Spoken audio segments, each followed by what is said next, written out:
انسانوں کو صرف اور صرف اپنی عبادت کے لیے پیدا کیا. یہ مقصد زندگی کہلاتا ہے کہ میں نے ان کو اپنی عبادت کے لیے پیدا کیا.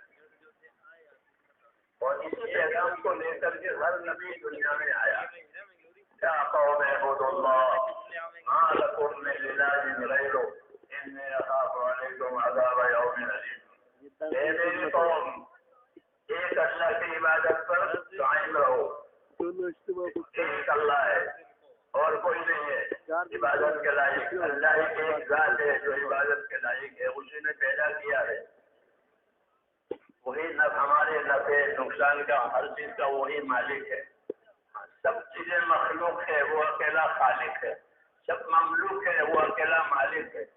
سب چیزیں استعمال ہونے والی ہے، اللہ اس کو استعمال کرنے والا ہے. اپنی توحید اپنی حقانیت کے ساتھ اللہ ہے. اس لیے اس کی طرف دعوت دی ہے ہر نبی نے. اے ہماری قوم، ایک اللہ کی عبادت پر آ جاؤ. تمہارے لیے اس سے سوا کوئی کام بنانے والا نہیں ہے. کچھ کام تو وہ ہے جو اللہ تمہارے لیے تمہارے سمجھنے سے پہلے بنا چکا. مثلا حیات دے دی.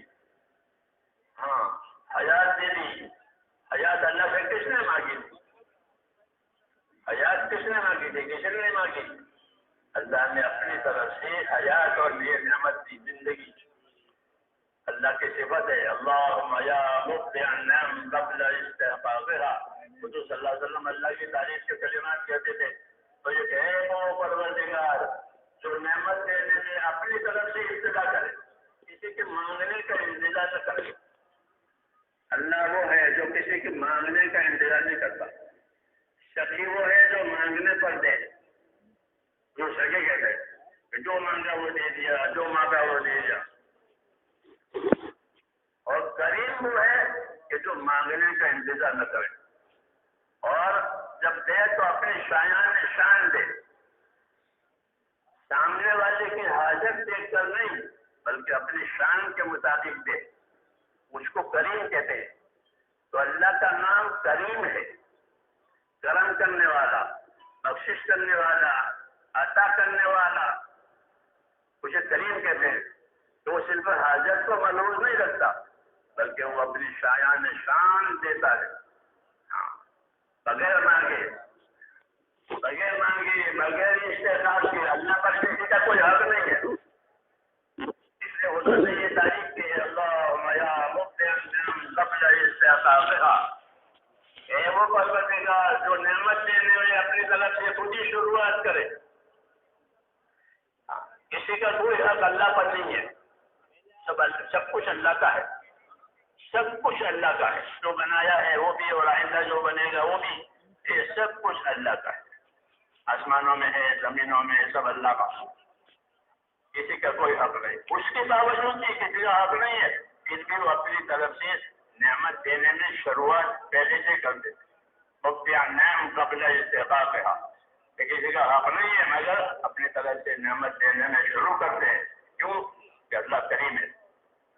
تو جو کچھ اللہ نے بنایا ہے یہ سارا، یہ اللہ نے اپنے کرم کا اظہار کیا ہے بندوں پر. اظہار کیا ہے اپنے کرم کا، اپنے بخشش کا، اپنے عطا کا. کتنی بڑی بڑی نعمتیں دی ہیں. سوچے آدمی کتنی بڑی بڑی نعمتیں. ایک آنکھ کتنی بڑی نعمت ہے. اتنی بڑی نعمت. آنکھ نہیں ہے، اندھیرا ہے. ساری دنیا میں اتنی رونق ہے لیکن جس کی آنکھ نہیں ہے اس کے لیے اندھیرا ہے. بڑی بڑی نعمت. الم نجعل له عینین ولسانا وشفتین وہدیناہ النجدین. کیا میں نے اس کی دو آنکھیں نہیں بنائی؟ اللہ کہتے. کیا میں نے اس کی زبان نہیں بنائی؟ کیا میں نے اس کے دو ہاتھ نہیں بنائے؟ نعمتیں بتا رہے، نعمتیں بتا رہے. آنکھیں بتائی، دو ہاتھ بنائے، دو زبان بنائی. صاحب محدث دہلوی رحمۃ اللہ علیہ اپنی کتاب میں لکھتے ہیں کہ اللہ نے 5 نعمتیں ذکر کی ہے. 2 آنکھیں، 2 ہاتھ، 1 زبان. کتنے ہو گئی؟ یہ 5. حالانکہ اور بھی بہت ہے لیکن 5 کو جتایا ہے. کیوں؟ کہ پیدا ہوتے ہی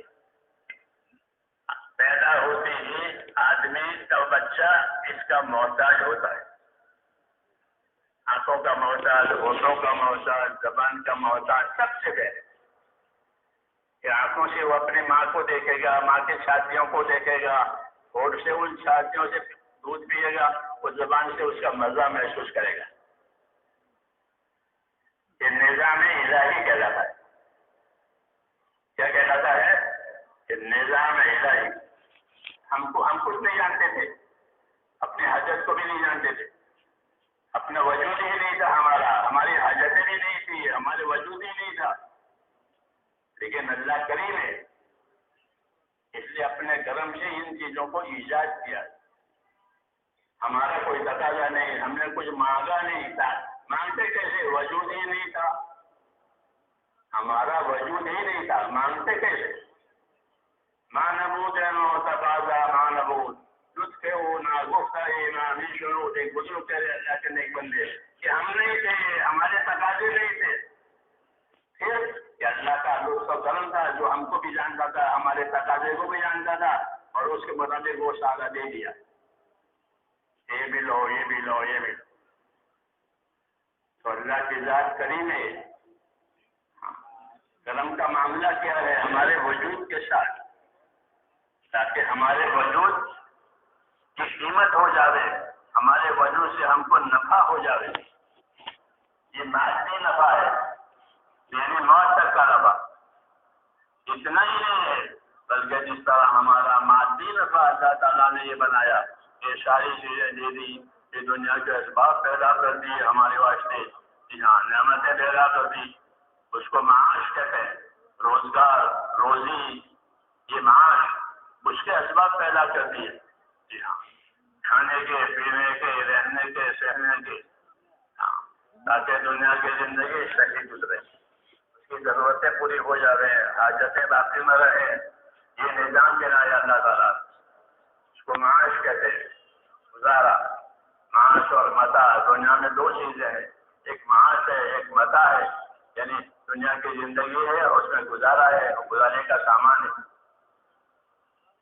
اس کا تعلق موت تک ہے، اور یہ سب کے لیے، ہر جاندار کے لیے، ہر جاندار کے لیے. کیوں کہ اللہ تعالیٰ پروردگار ہے، رب ہے، پالنے والا ہے. تو اس کی ربوبیت کا، پروردگار ہونے کا یہ تقاضا ہے کہ یہ چیزیں پیدا کر کے بندوں کو دے رہے، اپنی مخلوق کو دے رہے. کیونکہ اللہ رزاق ہے، رزق دینے والا ہے. تو رزق دینے والا وہ ہے، پھر رزق لینے والی یہ مخلوق ہے. تو مخلوق بھی پیدا کی، ان کے روزے کا سلسلہ بجایا، پرورش کا سلسلہ بنایا. یہ حاجت حیات کہلاتی ہے، یعنی یہ دنیا کی حاجت و ضرورتیں کہلاتی ہیں، جس کا تعلق موت تک ہے. اور اللہ نے پھر ہم کو اس پر نہیں چھوڑا حاجت حیات پر، بلکہ حاجت حیات کے ساتھ مقصد حیات بھی بتایا. مقصد حیات بتایا کہ تمہاری زندگی کی یہ حاجت ہے جو میں نے بنا دی ہے، تم دیکھتے ہو. اور ایک تمہاری زندگی کا مقصد ہے کہ میں نے تم کو کیوں پیدا کیا. مقصد حیات، مقصد حیات آدمی نہیں سمجھ سکتا، حاجت حیات سمجھ سکتا ہے، ہر جاندار اپنی حاجت سمجھتا ہے. لیکن مقصد حیات کہ زندگی کا کیا مقصد ہے وہ نہیں سمجھ سکتا. جس کی عقل وہاں تک نہیں پہنچتی کہ اللہ نے کس مقصد کے لیے پیدا کیا. اس لیے اللہ تعالیٰ نے مقصد حیات سمجھنے کے لیے نبیوں کو بھیجا ہے. ہاں، نبیوں کو بھیجا ہے تاکہ جس طرح زندگی کی حاجتیں سمجھ میں آ رہی ہیں، اس طرح زندگی کا مقصد بھی سمجھ میں آ رہا ہے. انسان میں اور حیوان میں یہ فرق ہے. حیوان کو اپنی زندگی کا مقصد بھی معلوم ہے، اپنی زندگی کی حاجتیں معلوم ہے. بھوکا ہوتا ہے، پیاسا ہوتا ہے، تھکتا ہے تو کسی سائے میں جگہ بیٹھ جاتا ہے، لڑتا بھی ہے اپنی حاجت کے لیے. یہ حیوانیت ہے. انسان میں بھی یہ بات ہے. اور ایک مقصد حیات ہے کہ زندگی کیوں دی گئی ہے، لڑنے کے لیے، کھانے پینے کے نہ، فضول برباد کرنے کے لیے کہ نہ، بلکہ زندگی ایک مقصد کے لیے دی گئی. تو مقصد حیات سمجھانے کے لیے